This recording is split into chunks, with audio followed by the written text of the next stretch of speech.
Haya baba. Alimza saa hizi. Salama. Uko Mhola Gete.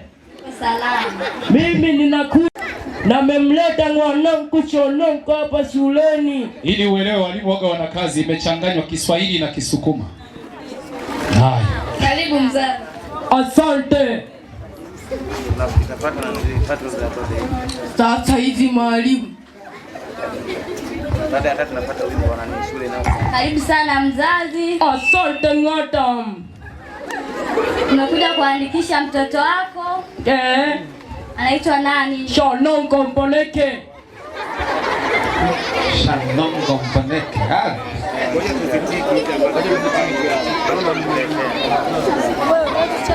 Kwanza mzazi anapenda kukuuliza. Mbona hili jina linautata sana? Kwani ana jina lingine? Ni jina la babu yake, mata muti niuliza maswali kama kituo cha polisi. Hapa ni shuleni.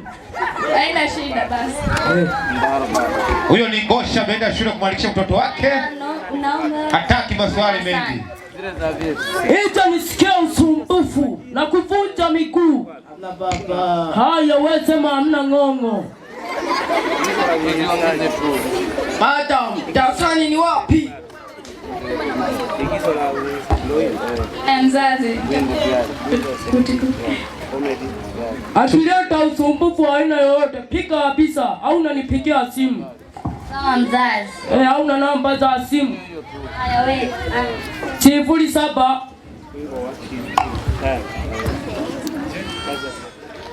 Gangu mimi naenda kazini.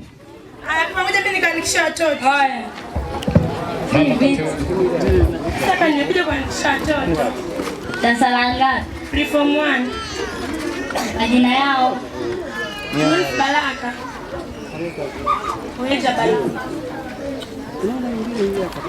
Tukio la uandikishaji hilo linaendelea, baadhi ya kaya na kaya, familia na familia.